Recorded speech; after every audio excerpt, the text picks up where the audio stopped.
सादर सत्यों जय गुरुदेव। आज शाम के बेला की इस रात्रि में सतयुग की पावन धरा पर हम आप सब इस आध्यात्मिक सत्संग सभा में बैठे हुए हैं। मेरे धर्म प्रेमी गुरु भाई बहनों, ये युग परिवर्तन की ये बेला है। भारत वर्ष ये संत महात्माओं का, ऋषि मुनियों का ये देश रहा है और आज भी है। लेकिन इस देश पर समय समय पर ऐसी विपत्तियां, ऐसी आपदाएं, ऐसी मुसीबतें आती रही कि जिसका मुकाबला करने के लिए बड़े बड़े सूरवीरों की आवश्यकता पड़ी, बड़े बड़े संत महात्माओं की आवश्यकता पड़ी और बड़े बड़े राष्ट्रभक्त क्रांतिकारियों की आवश्यकता पड़ी है। तब ये देश आज इस हालात में सुरक्षित है। लेकिन कितनी बड़ी बड़ी कुर्बानियां लोगों ने इस देश के लिए दे दिया, ये सबसे बड़ा सोचने का विषय। हमेशा संघर्ष और युद्ध का एक क्षेत्र ही ये भारत वर्ष बना रहा है। मेरे धर्म प्रेमी गुरु भाई बहनों, कुछ राजनीतिक क्षेत्र में इसलिए मैं आप सबको बताना चाहता हूँ कि अनादिकाल और आदिकाल दो कालों में किसी प्रकार की कोई लड़ाई, कोई प्रतिद्वंद्विता नहीं हुई। उसमें से विचारों का आदान प्रदान हुआ, उसमें से लोगों को एक रास्ता मिलने का एक मार्ग दिखाया गया। लेकिन जब सतयुग आया, सतयुग आने के बाद लोग ज्ञानी और विज्ञानी बने, लोग नेक और समझदार बने, लोगों को एक रास्ता दिखाई देने लगा, संत महात्माओं का सानिध्य और आशीर्वाद मिलने लगा और उस मार्ग की तरफ लोग आगे बढ़ने लगे। वहां भी थोड़ा सा एक भाव, एक विचार लोगों में जगने लगा, ये क्या है, मैं क्या हूँ, वो क्या है, ये करते बीत गया। लेकिन समय का कालचक्र वो घूमता रहा और अपने पहिए को तेजी के साथ घुमाता रहा। कई बार मैंने आप सबको अपने इस आध्यात्मिक सत्संग सभा में बताया है कि कैसे कैसे युगों का परिवर्तन होता है और कैसे कैसे बदलाव आता है। ये दौर था सतयुग की बात, त्रेता आ गया, जिस युग की कल्पना में हम आज राम जी को याद करते हैं। लेकिन त्रेता में भी ऐसे विचारधाराओं के लोग, कलुषित विचारधारा के लोग, गलत रास्तों पर चलने वाले लोग, आध्यात्मिक शक्तियां अर्जित करके उसका दुरुपयोग करने वाले लोगों का जन्म भी इस लोक में हुआ। उन्होंने ऐसा कार्य किया। राम जी आए और आकर के उन्होंने महात्माओं का सानिध्य मिला उनको और हजारों महात्माओं का आशीर्वाद मिला और उनके तपोबल से, उनकी शक्ति को लेकर के उन्होंने उन असुरी प्रवृत्ति के लोगों का सफाया कर दिया। भगवान श्री राम जी के जाने के बाद फिर द्वापर आया। द्वापर का युग भी एक ऐसा युग रहा है जो कल और बल, झूठ और फरेब से भरा रहा है। मेरे धर्म प्रेमी गुरु भाई बहनों, वो दौर, वो समय, उसमें भी बड़े बड़े संत महात्मा, त्यागी पुरुष हुए और बड़े बड़े त्याग करने वाले ऐसे पुरुषों का आगमन इस लोक में हुआ, जिन्होंने अपने तपोबल से, अपने शक्ति के बल से इस समय लोगों को बचाए रखा। उसी क्रम में कई ऐसे लोगों का जब हम आप याद करते हैं, अगर भगवान कृष्ण का जन्म भी द्वापर में हुआ, बलराम जी का भी द्वापर में हुआ। तो इस तरीके से ये शक्तियां आई और ये शक्तियां आकर के उन्होंने अपनी योजना से, अपनी व्यवस्था से महात्माओं का सानिध्य और आशीर्वाद लेकर के और उन्होंने उस युद्ध को संघर्ष करके और उन असुरी प्रवृत्ति के लोगों का सफाया कर दिया। लेकिन भगवान कृष्ण के जाने के पहले ऐसी व्यवस्था बनने लगी कि आगे तो कलयुग आएगा और कलयुग में कैसे कैसे विचारधाराओं के लोग होंगे, क्या क्या होगा और जीवात्माओं के अंदर जो सत्य भाव प्रेम का भाव है वो खत्म हो जाएगा। तो वो दौर भी आया। तो ये सतयुग त्रेता द्वापर आदि कालानादि काल सब बीत गया। कलयुग का दौर शुरू हुआ और ये कलयुग में जब हम आ पाए, ये कलयुग तो चल रहा है जिसमें बड़े बड़े ब्रह्म ऋषि महात्मा भी इस लोक में इस कलयुग में पैदा हुए। कबीर साहब, ईसा मसीह, मोहम्मद साहब, पलटू साहब, नानक साहब, मीराबाई, ऐसे करके हजारों संतों का आगमन इस लोक में कलिकाल की भयावह स्थिति में उत्पन्न हुआ और उन्होंने अपने भाव और अपने प्रेम से लोगों को एक रास्ता दिखाया, धर्म का रास्ता दिखाया, आत्मा और परमात्मा के मिलन का रास्ता दिखाया और खुद करके इस बात को बताया, मेरे बच्चे बच्चियों,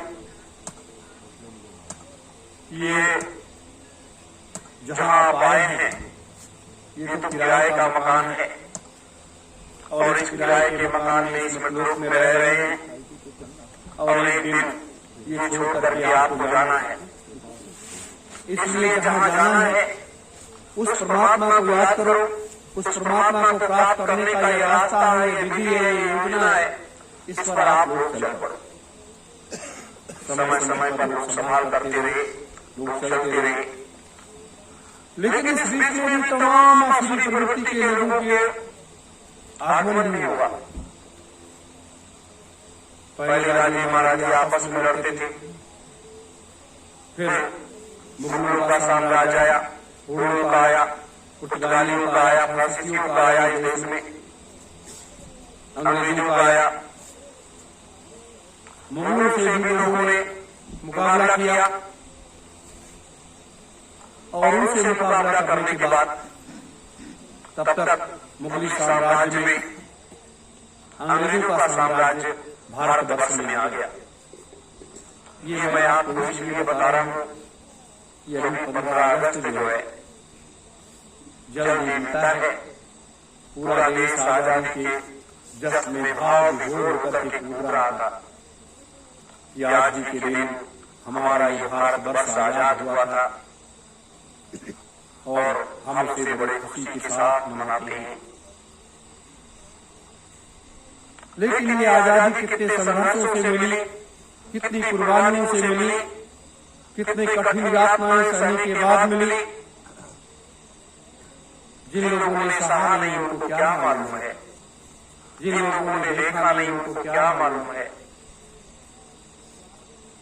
लेकिन वो संघर्ष एक अलग था। लोगों के अंदर एक जोश, एक जज्बा था कि हमारे भारतवर्ष में किसी भी दूसरे देश के लोगों को रहने का कोई अधिकार नहीं है, किसी को हमारे भारतवर्ष में शासन करने का दूसरे को कोई अधिकार नहीं है। इसलिए लोग संघर्ष कर रहे थे, लोग लड़ रहे थे, फांसी के फंदे को चूम रहे थे, सीने पर गोलियां खा रहे थे, जेल की यातनाएं सह रहे थे और इनकलाब जिंदाबाद बोल रहे थे, भारत माता की जय बोल रहे थे। ये वो भारतवर्ष है, यहाँ की माताएं वीरों को भी उत्पन्न करती हैं, पैदा करती हैं और महात्माओं और सन्यासियों को भी पैदा करती हैं। इसलिए यह भारत कभी भी न महात्माओं से न ऋषि मुनियों से खाली रहा है और न कभी वीरों से ये खाली रहा है। जब जब आवश्यकता पड़ी है तब तब ऐसी शक्तियों का आगमन हुआ है और उन्होंने आगे बढ़कर के उसे संभाल लिया है। मेरे प्रिय, ये वो भारतवर्ष है, ये वो तपोभूमि है। आज जिस जगह हम लोग बैठे हैं 3000 वर्ष पहले, 3000 वर्ष पहले एक योजना बना करके कि आने वाला जब कलिकाल आएगा, ये स्थिति आएगी, तो उस कलिकाल की भयावह स्थिति से लोगों को बचाया कैसे जाएगा और व्यवस्था को बदला कैसे जाएगा और एक नए युग को लाया कैसे जाएगा। सोचिए, 18 हमारे आप जैसे लोग 88,000 ऋषियों ने ये भगवान शिव को जिम्मेदारी दी गई और 88,000 घरों से उन लड़कों को निकाल करके लेकर के आए। एक जगह 88,000 लड़के नहीं मिल गए थे, वो जीवात्माएं नहीं मिल गई थी और 88,000 घरों से लाकर के भगवान शिव ने नामदान दिया, दीक्षा दिया और उनको तैयार किया। आज तो हम आप इस कलिकाल की इस धरा पर, इस पर रहते हैं, इस देश में रहते हैं, कलयुग के राज में रहते हैं। कलयुग के राज में ही भगवान शिव को निकाल करके लाए और उनको नामदान दिया। नामदान देने के बाद 72 वर्षों तक उन्होंने कठोर साधना किया। कठोर साधना करने के बाद, ये मैं बार बार इसलिए बताता हूँ, आपको याद दिलाता हूँ, याद भी याद करिए। याद वो 88,000 ऋषि, वो इस कार्य को करने के बाद समय के हिसाब से वो संसार, ये लोग छोड़ करके अपने वो सब लोग की तरफ चले गए और ये लोगों ने कहा कि महाराज अभी तो मुझे रहना है, मुझे तो सतयुग का महायज्ञ देखना है, सतयुग का महायज्ञ देखना है। उन्होंने भूमि के अंदर समाधि ले लिया और भूमि के अंदर बैठ गए साधना करने के लिए। हम आपने क्या क्या किया है? मेरे धर्म प्रेमी गुरु भाई बहनों, 72 वर्ष साधना करने के बाद जब परमात्मा प्रसन्न हुआ, परमात्मा ने कहा कि ऐ ऋषि आपको क्या चाहिए? तो ऋषिगणों ने कहा, हे भगवान, हम ये चाहते हैं कि जब कलिकाल में आपका आगमन इस लोक में हो तो एक ऐसा महायज्ञ यहाँ किया जाए जो भूते न भविष्य से, जो न किसी युग में हुआ है और न आगे किसी युग में हो। ये 88,000 ऋषियों ने एक स्वर से उस परमात्मा से मांग लिया। परमात्मा ने तथास्तु कह दिया कि हमें आपकी बात स्वीकार है, ऐसा ही होगा। फिर ऋषिगण ने कहा कि हे प्रभु, मैं ये चाहता हूं कि जब ये महायज्ञ हो तो जो शक्तियां हमने अर्जित की हैं, वो शक्तियां इस महायज्ञ के काम के लिए, युग परिवर्तन के काम के लिए काम आए। इसलिए हम सभी ऋषिगण अपनी सारी शक्तियों को इस भूमि के अंदर समाहित कर देते हैं और इसे आदि गंगा माता के श्री चरणों में सौंप देते हैं कि ये इसकी रक्षा सुरक्षा करेगी। आज ये आदि गंगा मां यहाँ बह रही, यहाँ से 3 किलोमीटर दूर ही रहते। मेरे प्रेमी जनों, कितना प्यार किया हमारे मनुष्यों ने इस सतयुग को लाने के लिए, इस कलिकाल की व्यवस्था को सुधारने के लिए फिर 30 वर्ष तक 3 वर्षों तक एक यज्ञ किया यहाँ पर, जहाँ पर धर्म ध्वजा लगा हुआ है। यहाँ पर एक उन्होंने ज्योति को उत्पन्न किया, एक ज्योति को उत्पन्न किया। क्यों इस ज्योति को उत्पन्न किया? ये इसलिए उत्पन्न किया कि इस ज्योति के आसपास जब लोग आएंगे, बैठेंगे, तो उनका ध्यान लग जाएगा, उनकी साधना बढ़ जाएगी और सीधे आत्मा और परमात्मा से मिलन उनका हो जाएगा, उनका तीसरा नेत्र खुल जाएगा। तो हमारे 88,000 ऋषियों ने कितनी बड़ी चीज हमें दिया, लेकिन हम उसको संभाल नहीं पाए, हम उसको संभाल नहीं पाए। और जब इस यज्ञ कुंड से निकलती हुई ज्योत जो सीधे आसमान की तरफ पहुंचती थी, और जिस ज्योत के प्रकाश को देवता भी पाने के लिए तरस जाते थे, और मनुष्य आकर के बैठ करके यहाँ साधना करता था, उस यज्ञ ज्योत को मुगलिया सल्तनत में औरंगजेब ने बुझाने का हर संभव प्रयास किया। उस यज्ञ ज्योति में पशुओं को काट काट करके डाला जाने लगा। सालों ये क्रम चला, लेकिन जब वो यज्ञ ज्योति न बुझी, तब उन्होंने काशी के पंडितों को बुलवाया और उनसे पूछा कि ज्योत बुझेगी कैसे। उन्होंने बता दिया कि अगर देवियों को नग्न कर इस स्थिति में यहाँ खड़ा कर दिया जाए, हजारों देवियों को, तो ये ज्योत बुझ सकती है। वैसा ही उस शासन का आदेश जारी हुआ और हजारों हमारी देवियों को नग्न स्थिति में खड़ा कर दिया गया और वो ज्योत बुझ गई। वो ज्योत बुझ जाने के बाद जंगल था, ये और जंगल बन गया, और हमारी नवरात्रि माता, 9 देवियों का एक स्थान जहाँ पर आप जाते हैं, यहाँ 9 देवियों को उस समय पहरा लगाया गया था कि आप इन 88,000 ऋषियों को अपने बच्चे के तरीके से उनका लालन पालन करेंगे, उनकी देख रेख करेंगे, किसी प्रकार की कोई समस्या नहीं आनी पाएगी। मेरे प्रेमीजन, अब आप बताइए कि हमें हमारे ऋषियों ने, हमारे पूर्वजों ने हमें क्या नहीं दिया है। हमें सब कुछ देने की बात, लेकिन हम उसको संभाल नहीं पाए, हम उसे ले नहीं पाए।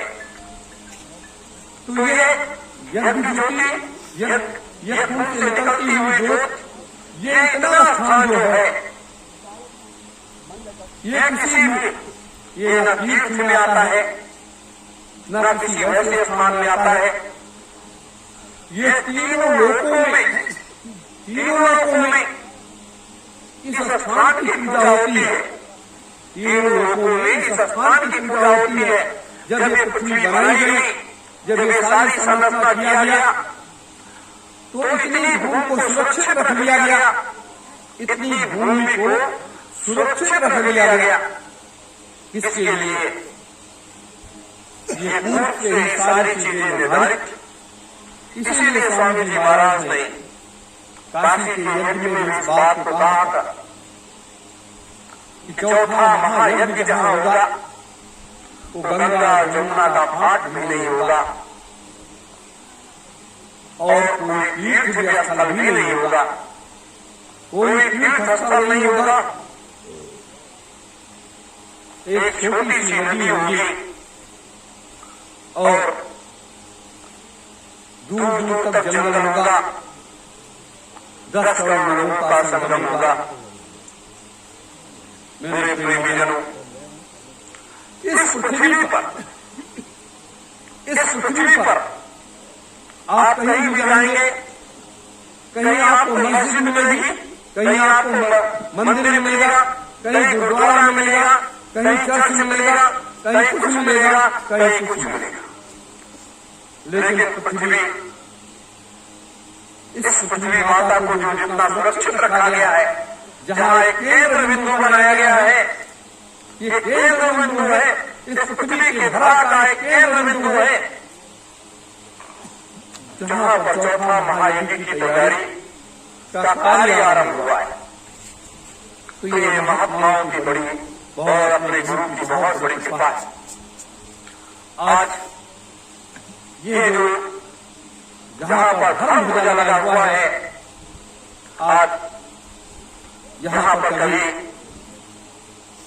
यज्ञ कुंड से ज्योत का प्रकाश निकला करता था, आज उसी जहाँ प्रकाश निकलने वाली जगह पर वहाँ पर एक ध्वज लहरा रहा है। युग परिवर्तन सत्युग स्थापना महायज्ञ का एक ध्वज लहरा रहा है, और जो चारों दिशाओं में जैसे जैसे वो लहरता है, चारों दिशाओं को 24 घंटे में वो जो कवर करता है, तो ये चारों दिशाओं की तरफ एक संदेश देता है, और चारों दिशाओं को एक आमंत्रण देता है, चारों तरफ वो आमंत्रण देता है कि आओ आपकी सुरक्षा हो जाएगी, आओ आपकी सुरक्षा हो। मेरे प्रेमीजनों, इसका एक बहुत बड़ा अर्थ, और एक दिन इसी से एक प्रकाश निकलने लगेगा, एक दिन इसी से एक प्रकाश निकलने लगेगा। वो एक इस दुनिया का एक बहुत बड़ा चमत्कार हो जाएगा, पूरी दुनिया भागने लगेगी। वो दौर, वो समय आ रहा है, वो समय आ रहा है। मेरे प्रेमीजनों, मैं बात बता रहा था आजादी की, तो मीडिया सल्तनत जब समाप्ति की ओर बढ़ी तो अंग्रेजों का साम्राज्य बढ़ने लगा, और बढ़ते बढ़ते पूरे देश पर उनका आधिपत्य हो गया, अधिपत्य हो गया। लेकिन यहाँ के लोग, जिन्हें आज लोग गुंडा, मवाली कई शब्दों से उस समय में लोग नवाजते थे, वो राष्ट्रभक्त लोग निकल करके आए। भगत सिंह, चंद्रशेखर आजाद, राम प्रसाद बिस्मिल, फातुल्लाह खान रोशन लैडी जैसे लोग निकल करके आए। उसके पहले मंगल पांडे और उसके पहले हैदर अली। तरह तरह के संघर्ष हुए, तरह तरह की लड़ाइयां हुई। उसको विस्तार में बताने से बहुत लंबा समय लगेगा। मेरे धर्म प्रेमी गुरु भाई बहनों, लेकिन हमेशा इस भारत में जय चंदनों की कमी नहीं रही है, जय चंदनों की कभी कमी नहीं रही है, स्वार्थी लोगों की कमी नहीं रही है। और इसी में एक ऐसी शक्ति निकल करके आई जिसे हम नेताजी सुभाष चंद्र बोस के रूप में जानते। कांग्रेस से अलग होने के बाद उन्होंने आजादी फौज का निर्माण कर दिया, विदेशों में जाकर अंग्रेजों के खिलाफ विद्रोह किया। लड़ाई का वो दौर शुरू हुआ। कितनी बड़ी बड़ी कुर्बानियां लोगों ने दी, लेकिन आजादी के समझौतेदारों ने एक समझौता करके देश को उस रास्ते पर ले आए। 911 समझौता, जो हमारे लिए एक नासूर है, जिसको 75 वर्षों में हमारे देश के राजनेताओं ने लाल किले की प्राचीर से पंडित जवाहरलाल नेहरू से लेकर के और भाई नरेंद्र मोदी तक लाल किले की प्राचीर से संबोधित कर चुके, लेकिन किसी ने उस सत्य को नहीं बताया जिस सत्य को जानने के लिए पूरा देश उतावला है, और जिस राज रहस्य को छुपा करके हमारे आपके घरों के लोग संसद विधानसभाओं में जा करके हमारे आपके ऊपर शोषण करते हैं, अत्याचार करते हैं, भ्रष्टाचार करते हैं, और देश की अपूर्व संपदा को लूट करके विदेशी बैंकों के खजानों में भर देते हैं। ये हमारे देश के राजनेताओं का वो इतिहास है। तो अब ये देश, भारत तो कई टुकड़ों में बढ़ गया, पाकिस्तान बन गया, बांग्लादेश बन गया, अफगानिस्तान बन गया, बर्मा बन गया, उनका बन गया। हमारा ये अखंड भारतवर्ष तो है नहीं, ये खंडित भारतवर्ष है, लेकिन खंडित भारतवर्ष में भी यह व्यवस्था होती चली गई। और हमारे देश ये लोकतंत्र ये प्रजातंत्र, ये जो है, इस प्रजातंत्र में हम आप जिसमें रह रहे हैं, हम उसको दूसरा नाम देते हैं कलयुग। ब्रह्म स्वामी जी महाराज ने ये नारा लगवाया कि कलयुग में कलयुग जाएगा और सतयुग आएगा। तो कलयुग गया नहीं और सतयुग आया नहीं। करोड़ों करोड़ों कंठों ने इस आवाज को लगाया, जंगलों में, पहाड़ों पर, नदी नालों पर, गांव कस्बों में, शहरों में, लेकिन कलयुग गया नहीं और सतयुग आया नहीं। मेरे धर्म प्रेमियों, आज उस कलयुग और सतयुग के उस प्रतिद्वंदता के उसमें आज बीच में आकर के हम आप खड़े हो गए। स्वामी जी महाराज सिद्धाश्रम में चले गए और एक ऐसा रहस्यमय खेल खेला उन्होंने जो सबको अचंभे में डाल दिया। लेकिन अचंभे में नहीं डाला उन्होंने, जाने के पहले उन्होंने सारी बातें सबसे कह दिया था, खुले मन से कह दिया था, सारी बातें सब बता दिया था। लेकिन गुरु भक्ति जो होती है वो सबके बस की बात नहीं है। जैसे परमात्मा को प्राप्त करना सबके बस की बात नहीं होती है, वैसे गुरु की भक्ति करना सबके बस की बात नहीं होती है। जिसने भी गुरु भक्ति किया, जिसने भी गुरु भक्ति किया, वो आज भी इस बात को मानता है कि हमारे गुरुदेव गए नहीं है, वो जरूर आएंगे और उनके द्वारा ये सारा कार्य होगा जो उन्होंने मंच पर बैठ करके ललकार करके देश और दुनिया को एक दिशा देने के लिए बताया, सारे वादे किए। और जब तक वो सारा वादा पूरा नहीं हो जाएगा, जब तक हमारे गुरुदेव जाने वाले नहीं, वो लोग अलग बढ़ गए और लोग अलग रास्ते पर चल पड़े। लेकिन एक माँ जगत धर्म प्रचारक संस्था की जिम्मेदारी नहीं है। देश को सुधारने का काम, दुनिया का सुधारने का काम सभी धर्म संस्थाओं का है, चाहे वो हिंदू संस्था हो, चाहे मुस्लिम संस्था हो, चाहे वो जैन संप्रदाय कोई भी हो, हिंदू मुसलमान सिख ईसाई किसी भी धर्म के, किसी भी पंथ के हो, किसी भी मत मतांतर के हो, वो सबकी जिम्मेदारी है। आज जब देश पर विपत्ति आई है, आज जब मुसीबतें आई हैं, मुसीबतों का पहाड़ टूट रहा है चारों तरफ से, लोग चिल्ला तो रहे हैं, लेकिन लोग ये नहीं सोच पा रहे हैं कि क्या ऐसे ही होता रहेगा। इतना पाप किसी युग में नहीं हुआ।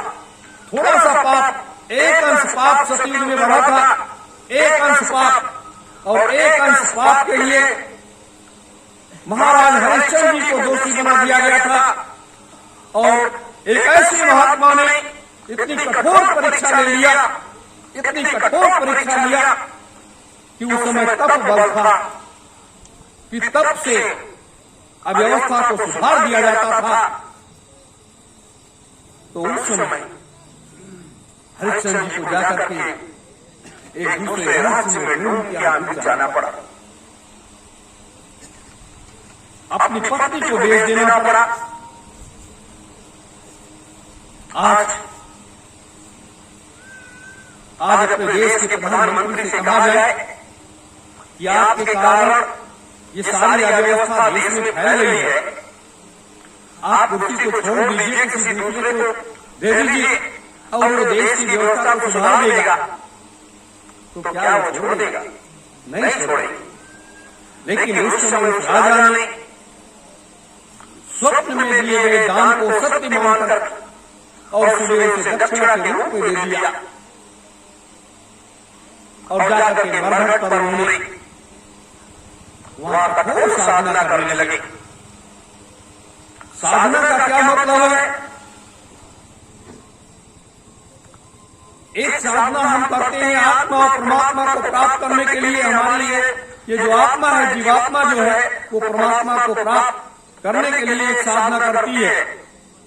और एक साधना व्यक्ति करता है कि मुझे आवागमन से मुक्ति मिल जाए, और एक साधना करता है जो प्रजा पालक होता है, जो राजा होता है,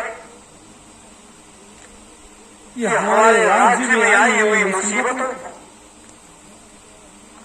उसको दूर करने के लिए वो साधना करता है, प्रार्थना करता है परमात्मा से, और परमात्मा उसकी बात को जब सुनता है तो सारे कष्टों को दूर कर देता है। पुकार किया। राम जी 14 साल के लिए जंगल चले गए, 2 वर्ष पाप बढ़ा था, और जब 3 वर्ष पाप बढ़ा तो कृष्ण को मथुरा छोड़ करके द्वारिका चले जाना पड़ा, और इतने बड़े कार्य को पूर्ण करने के लिए। मेरे प्रेमीजनों, तो उसी तरह से आज इस भारतवर्ष की बिगड़ी हुई हालात स्थिति को सुधारने के लिए आज हम ये कहते हैं कि अभी देश को बचाने कौन आएगा।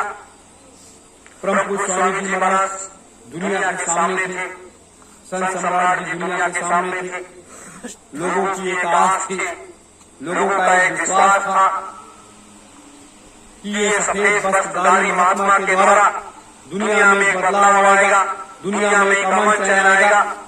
लेकिन स्वामी जी महाराज का जो रहस्यमय खेल हुआ, और जिस आश्रम के लोगों ने एक प्रस्तुत किया, खेल के वो भी खिलाड़ी हैं, उसमें भी पात्र सुपात्र थे, तो पूरी दुनिया स्तब्ध रह गई, लोगों का विश्वास महात्माओं से उठ गया। अब आप बताइए, अब इस देश को या दुनिया इस मतलोक को बचाने के लिए कौन शक्ति आएगी जो इसे बचाएगी। आज वर्तमान में जितने भी धर्म हैं, जितने भी पंथ हैं, जितने भी मत और मतांतर हैं, उसमें तो मैं किसी को नहीं देख रहा हूं। मैं किसी को नहीं देख रहा हूं कि लोग उसमें ऐसे लोग हैं जो इसमें एक बदलाव लाने के लिए कोई प्रयास करेंगे या वो बदलाव लेकर के आएंगे।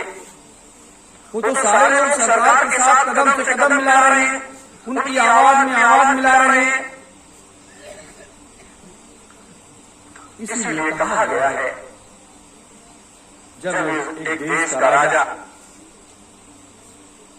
गलत रास्ते पर चल पड़े, गलत कार्य करने लगे, तो प्रजा की जिम्मेदारी होती है कि उस राजा को हटा दे।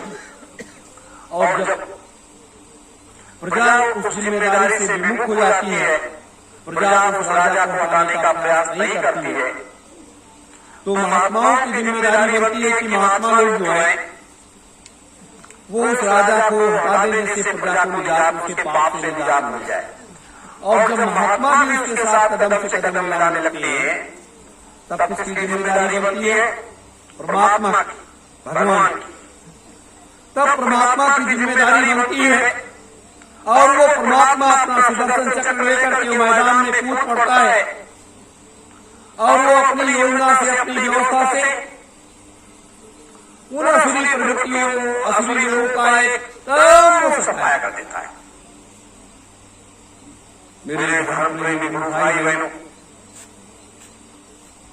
तो परम पूज्य स्वामी जी महाराज का जो कार्य ये है, युग परिवर्तन सत्युग स्थापना महायज्ञ का ये एक ऐसा कार्य है जिसके द्वारा एक बहुत बड़ी व्यवस्था बदलने जा रही है। बहुत बड़ी व्यवस्था का मतलब क्या है कि पूरे संसार में अमन चैन कायम हो जाएगा। पूरे देश और दुनिया में अमन चैन कायम हो जाएगा। पूरी दुनिया में खुशहाली आ जाएगी। और ये जो बार बार सतयुग और कलयुग और त्रेता द्वापर आने का एक क्रम है, उस क्रम को भी सतलोक से इसीलिए सतपुरुष का आगमन हुआ, अपने परम पुरुष, अपने पिता, इसीलिए उनको इस लोक में भी आना पड़ा। उनको भी माँ के गर्भ में 9 महीने रहना पड़ा, उन मुसीबतों को सहना पड़ा। और मुसीबतों को सहने के बाद जब वो बाहर निकल करके आए, और बाहर निकल करके आने के बाद फिर आगे का मंजिल आगे तय होने लगा, और उनको भी गुरु के सानिध्य में जाना पड़ा। दादा गुरु के सानिध्य में जाने के बाद फिर आगे उन्होंने जो कार्य जिस तरीके से इस ब्रह्मलोक के नियमों के हिसाब से किया है और कर रहे हैं, वो सबके बस की बात नहीं। हम आप सोचे कि हम आप के द्वारा ऐसा होगा, मेरे हर प्रेमी गुरु भाई बहनों, नहीं। महात्माओं का, अपने गुरु का आशीर्वाद, उनका सानिध्य, उनके बताए हुए रास्ते पर चलते हुए ये सारा कार्य पूर्ण होगा।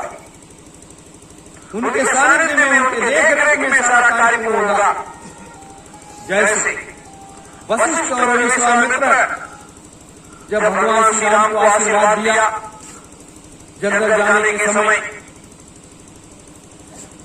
और विजयी होकर वापस आने का आशीर्वाद, लेकिन वो क्या करते थे, जब वो सुबह ब्रह्म मुहूर्त की बेला में जब वो साधना करते थे, दोनों ऋषिगण तो उस समय अपने पूरे ध्यान मग्न होकर के और एक तरफ लग जाते थे, वो राम से बात करते थे और अपने सारे शक्तियों को 24 घंटे की शक्तियों को ट्रांसफर कर देते थे और सीधा उनका बर्दाश्त ऐसे होता था, ऐसे 24 घंटे ऐसे बना रहता था, वो हटने नहीं पाता था।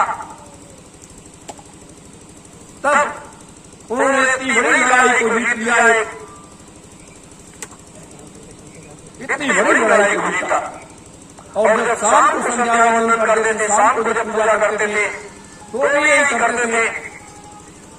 तो ये आप मत सोचो कि हम आप वैसे हैं, हम आप विठल्ले नहीं हैं।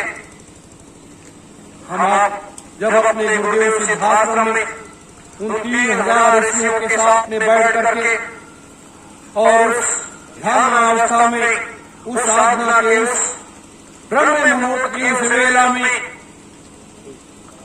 हमें आपको अपने शक्तियों से सरोकार कर देते हैं और उसके बाद उनका 24 घंटे का बर्दाश्त उनका अपने ऊपर रहता है और अपने लोग सुरक्षित होकर के उनके कार्य को अंजाम देते हैं।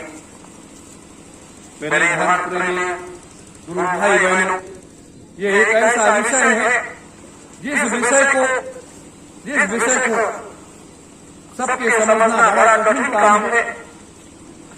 जब आप इसे समझ जाओगे तो आपको एक मार्ग मिल जाएगा, आपको एक रास्ता मिल जाएगा।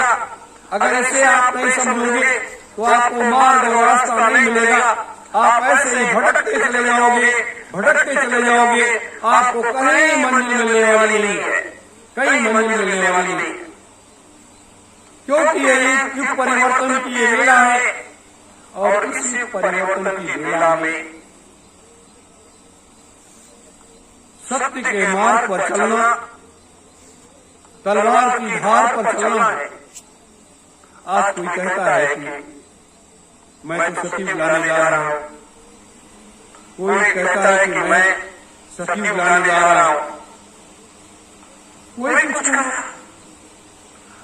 सतयुग का कटहरा किसी को नहीं मालूम है कि उसका काटा लगा क्या है। सतयुग का, सतयुग की धरा पर कैसे आएगा, उसकी योजना क्या है, उसकी व्यवस्था क्या है, उसको इस धरा पर कैसे उतारा जाएगा। एक दिन के लिए तो सतयुग आएगा नहीं। अगर सतलोक से सतपुरुष का आगमन हुआ है तो इस लोक की बिगड़ी हुई व्यवस्था को उन्होंने खुद अपनी आंखों से देखा, उन्होंने खुद इसको महसूस किया और उन लोक में ढूंढ करके उन्होंने जाना और समझा, खूब सत्संग सुनाया, खूब लोगों को नाम दान लुटाया, सब कुछ कर दिया। और सब कुछ करने के बाद ये देखा कि यहाँ कलयुग का प्रभाव कैसा है। कलयुग का प्रभाव ऐसा देखा कि उनके ऊपर ही कलयुग ने हमला कर दिया। अपने पिता के ऊपर ही कलयुग ने हमला कर दिया और हमले से बचाव करते हुए आगे निकल गए। मेरे धर्म प्रेमी गुरु भाई बहनों, तो यह है कलिकाल का उस अंतिम वेला है और इस कलिकाल की अंतिम वेला में हमें कहाँ जाना है, हमें क्या करना है, हमें क्या नहीं करना है, ये हमें आपको भी सतर्क और सावधान रहना होगा, तभी आपके समझ में आएगा, वैसे नहीं आएगा। तो इसलिए ये कार्य हमें आप सबको मिलकर के काम करना है और इसमें कदम पीछे मत हटाइए। मेरे धर्म प्रेमी गुरु भाई बहन, जब जब इस लोक में धर्म पर कुठाराघात होने लगता है और धर्मावलंबियों पर अत्याचार होने लगता है, तब तब परमात्मा अपने खेल को रचता है और अपनी योजना को तैयार करता है और उनका सफाया कर देता है। तो ये आप लोग ये मानकर के चलिए कि युग परिवर्तन सतयुग स्थापना महायज्ञ जो चौथा महायज्ञ है वो इसी भूमि पर होगा। ये निश्चित है कि वो इसी भूमि पर होगा, सारी व्यवस्था यहीं पर होगी और सतयुग का ये तीर्थ ये बनेगा। 1000 वर्ष के लिए स्वामी जी महाराज ने कहा था कि सतयुग आएगा, लेकिन महात्माओं के सानिध्य में जाने के बाद, इतनी बड़ी व्यवस्था बनाने के बाद, क्योंकि सतयुग जो है वो 3000 वर्ष के लिए आएगा, 3000 वर्ष के लिए आएगा और 3000 वर्ष तक इस धरा पर किसी प्रकार का कोई पाप नहीं होगा, कोई अत्याचार नहीं होगा, किसी प्रकार की कोई मुसीबत कोई परेशानी नहीं आएगी। और 3000 वर्ष जब सतयुग पूरा कर लेगा तब उसके बाद 2 लाख वर्ष तक संत युग आएगा।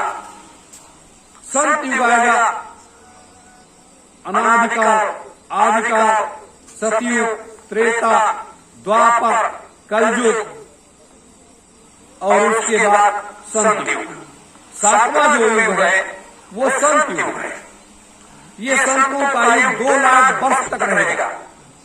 तो 2,03,000 वर्षों तक, 2,03,000 वर्षों तक इस लोक में कहीं किसी प्रकार की कोई गड़बड़ी नहीं होगी, किसी प्रकार की कोई मुसीबत परेशानी नहीं आएगी।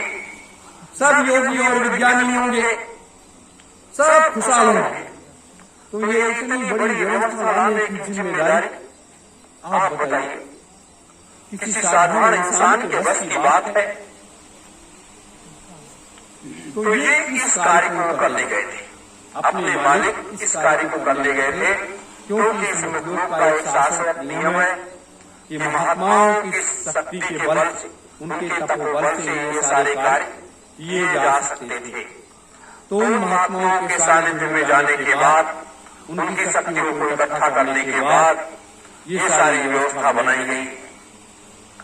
अब आप बताइए कि जो महापुरुष 2,03,000 वर्षों की व्यवस्था को बनाने की तैयारी कर रहा हो, उसी योजना पर वो महापुरुष काम कर रहा हो, तो आप क्या उसका साथ नहीं देंगे, अपने गुरु का साथ नहीं देंगे?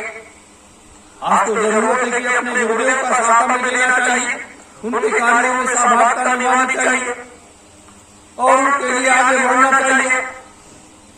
लेकिन हमारे दुनिया बड़ी अजब गजब की है। ऐसे भी अपने गुरु भाई बहन निकले कि जो अपने पिता को पहचान नहीं पाए, अपने पिता को काल नहीं मुंह में जाकर के फांस। तो ये समय का ये चक्र घूम रहा है, समय का ये चक्र घूम रहा है। जैसे आज पूरे भारतवर्ष की जनता अपने देश के राजनीतियों के चंगुल में फंसी हुई है। कोई जातिवाद की राजनीति में फंसा, कोई धर्मवाद की राजनीति में फंसा, कोई अगड़े पिछड़ेवाद की राजनीति में फंसा, कोई किसी बात में। इन सारे लोग फंस गए और उन नेताओं ने चारों तरफ से सबको फंसा लिया, चारों तरफ से सबको फंसा लिया। निकलने का कोई रास्ता नहीं दे रहे हैं। ये लोग जो है हमारे भारत के जो लोग हैं, ये लोग किसी भी तरीके से निकल जाए, लेकिन निकलने का कोई रास्ता वो नहीं दे रहे। और जब निकलने का ये रास्ता नहीं दे रहे, तो परमात्मा ने सोचा कि अब दूसरा रास्ता तैयार किया जाए, और दूसरा रास्ता एक ऐसा रास्ता तैयार हुआ जिसे हम महामारी और बीमारी कहते हैं, जिसे हम महामारी और बीमारी कहते हैं। विगत 2 सालों से महामारी बीमारी परेशान किए हुई है। लाखों करोड़ों लोगों का वारा हो गया इस बार। तो ये सब क्या है? ये इस मखलूक की धरा पर